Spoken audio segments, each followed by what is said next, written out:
This is going to blow your mind, like, subscribe and share. The house stood alone at the edge of the village. No one dared to go near. It was known as Blackwood Manor. The house was old, very old. It creaked in the wind like it was whispering secrets, dark secrets. People told stories about the family who lived there. They vanished without a trace. Years ago, now only whispers remained. Whispers of the house, whispers of the lost family, whispers of fear. Max loved a good scare. Ever since he was a little kid, he had always been fascinated by the unknown, the eerie, and the mysterious. Haunted houses, ghost stories, and creepy legends were his bread and butter. He thrived on the adrenaline rush that came with facing his fears head-on. He was the brave one, the one who would always step forward when others hesitated. Max had a knack for turning fear into excitement, and his friends admired him for it. He was the glue that held their adventurous group together, always ready for an adventure, no matter how dangerous. Max believed that life was too short to be spent in the comfort zone. He was always on the lookout for the next big thrill, the next spine-chilling experience that would make his heart race and his blood pump. That's me, always up for a thrill. I can't resist the call of the unknown. It's like a magnet, pulling me towards it. The more mysterious and dangerous, the better. I live for these moments. Emily was curious. Her curiosity was insatiable. She had an inquisitive mind that never stopped questioning, never stopped seeking answers. The haunted house was a puzzle she was determined to solve. She wanted to know everything about the house, about the family, about the secrets. Emily had read every book and article she could find about the place. She had even interviewed locals to gather more information. She was like a detective, piecing together the story bit by bit. I just have to know what's behind those walls. It's like an itch I can't scratch. The more I learn, the more questions I have. I need to uncover the truth, no matter what it takes. Oliver didn't believe in ghosts. He was the skeptic. To him, everything had a logical explanation. He was the voice of reason in the group, always ready to debunk myths and legends with cold, hard facts. He thought it was all nonsense. Ghosts, spirits, and haunted houses were just stories made up to scare people. Oliver was determined to prove that there was nothing supernatural about the old mansion. He wanted to prove it. He believed that once they explored the house and found nothing, his friends would finally see reason. Oliver was confident that science and logic would prevail. Ghosts? Yeah, right. I'll show you there's nothing to fear. It's all just a bunch of old stories and creaky floorboards. Once we get inside, you'll see there's nothing to worry about. Sophia was cautious. She was the one who always thought things through, weighed the pros and cons, and considered the risks. The haunted house made her uneasy, but she trusted her friends. She was afraid of the house. The stories she had heard about it sent chills down her spine. But more than the house itself, she was afraid of what they might find inside. The unknown terrified her, afraid of what they might find. What if the stories were true? What if there really were ghosts, or something even worse? Sophia's mind raced with possibilities, each one more frightening than the last. But she wouldn't let her friends go alone. Despite her fears, Sophia's loyalty to her friends was stronger. She couldn't bear the thought of them facing danger without her. She would be there every step of the way to support them. I can't let you guys go in there by yourselves. We stick together no matter what. If we're going to face whatever's inside that house, we do it as a team. Together we can handle anything. We shouldn't be here. Her voice trembled. The old house loomed over them like a watchful beast. Don't be scared. He grinned. He pushed open the rusty gate. It groaned in protest. The front door was boarded up, but there was another way in. Around the back, a small wooden door half hidden by overgrown vines. This is it! She pointed at the door. Her eyes sparkled with excitement. Let's get this over with. Oliver kicked the door open. It swung inward with a loud creak. The air inside was cold and damp. It smelled like dust and something else, something stale and unpleasant. Cobwebs hung from every corner. The floorboards creaked under their feet. Each step sent shivers down their spines. Hello? Max called out.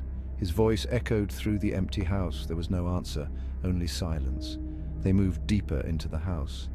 Shadows danced on the walls. Whispers seemed to follow them. Or was it just their imaginations? They entered a large room. It was once a grand dining hall. Now the table was covered in dust and cobwebs, and the chairs lay overturned. Suddenly, the air grew cold. A chill ran down my spine. I felt a presence, something unseen watching us. A gust of wind slammed a window shut. The sound echoed like a scream. I jumped back in fright. My heart pounded. Did you see that? Emily gasped. She pointed to the head of the table. A faint white mist was swirling there. Then it vanished. They ran to the door, but it wouldn't open. It was stuck, jammed tight. Panic surged through them. "We're locked in," Oliver shouted. He rattled the doorknob, but it wouldn't budge. They were trapped. "Help!" Sophia cried out. Her voice echoed through the empty house, but no one could hear them. They were alone. The temperature dropped further. The air grew thick. It was hard to breathe. They were running out of time. The friends huddled together, fear gripping their hearts. The room was dark, the air thick with tension. Every creak of the old house seemed to echo their own racing heartbeats. They had come here on a dare, but now they wished they hadn't. The once playful challenge had turned into a nightmare. They heard footsteps, slow and heavy, coming closer. Each step seemed to resonate with a sense of impending doom. The hallway, shrouded in darkness, seemed to stretch endlessly, amplifying the sound of the approaching menace. The friends exchanged terrified glances, their minds racing with thoughts of escape. "Who's there?" Max called out, his voice trembling. His words seemed to hang in the air, unanswered, as if swallowed by the darkness. The silence that followed was deafening, broken only by the relentless footsteps. Max's heart pounded in his chest, each beat a reminder of their dire situation. But there was no answer, only the sound of footsteps getting closer. The wooden floor creaked under the weight of the unseen figure, each step a harbinger of dread. The friends felt trapped, their fear paralyzing them as the footsteps drew nearer and nearer. Then they saw it. At the end of the hallway, a shadowy figure. It stood there, motionless, its presence sending chills down their spines. The dim light cast eerie shadows, making the figure appear even more menacing. The friends could barely breathe, their eyes fixed on the ominous silhouette with glowing red eyes. It moved towards them, slowly, relentlessly. The red eyes seemed to pierce through the darkness, locking onto the friends with an unyielding gaze. Each step it took felt like an eternity, the tension in the air growing thicker with every passing second. The friends screamed. They closed their eyes tight. Their screams echoed through the house, a desperate plea for help that went unanswered. They hoped that by shutting their eyes they could make the nightmare disappear. But the fear was too real, too overwhelming. They didn't want to see. They didn't want to know. The terror was too much to bear. They clung to each other, seeking comfort in their shared fear. The darkness seemed to close in around them, suffocating and relentless. They wished for it all to end, for the nightmare to be over. When they opened their eyes, the figure was gone. The hallway was empty. The oppressive presence vanished. But the relief was short-lived. The silence that followed was even more unsettling, a stark contrast to the chaos that had just unfolded. The friends looked around, their hearts still racing, and so were Max, Emily, Oliver, and Sophia, vanished without a trace. The room bore signs of a struggle, belongings scattered as if in a hurry. The friends had disappeared, leaving behind only questions and a chilling sense of dread. The house stood silent once more, a witness to the inexplicable disappearance. The villagers searched for the missing children. They combed the woods, they dragged the lake, they even ventured into Blackwood Manor, but they found nothing. They say the house resisted them. Doors slammed shut, windows wouldn't break. It was like the house itself was hiding something. Days turned into weeks, weeks into months. Hope faded. The children were never seen again. The mystery remained. The villagers whispered about the house, about the missing children, about the strange sounds they heard at night. Blackwood Manor still stands, a relic of a bygone era. Its walls have witnessed countless stories, some too dark to be told. Alone at the edge of the village, it stands as a sentinel, watching over the land, shrouded in mystery and whispers of the past. A constant reminder of the missing children whose laughter once filled the air, now replaced by an eerie silence that chills the bone. And the secrets it holds, secrets that have seeped into the very foundation of the manor, making it a living, breathing entity of its own. Some say the children are still trapped inside, their spirits unable to find peace, wandering the halls in search of solace. their laughter echoing through the empty halls, a haunting melody that plays on a loop, reminding all who enter of the manor's tragic past. Their cries for help, lost in the wind, carried away to the far corners of the earth, never to be heard by the living. Others say the house is cursed, a place where darkness reigns and light dares not enter, a prison for the souls, it has claimed. That it claims the souls of those who dare to enter, ensnaring them in its web of despair and sorrow never to be seen again, trapping them forever within its walls. One thing is certain, the manor's grip is unyielding and its hunger for souls insatiable. The house remains a place of mystery and fear, a beacon for those who seek the unknown and a warning for those who value their lives, a haunting reminder that some doors are best left unopened, for what lies behind them may be more than one can bear.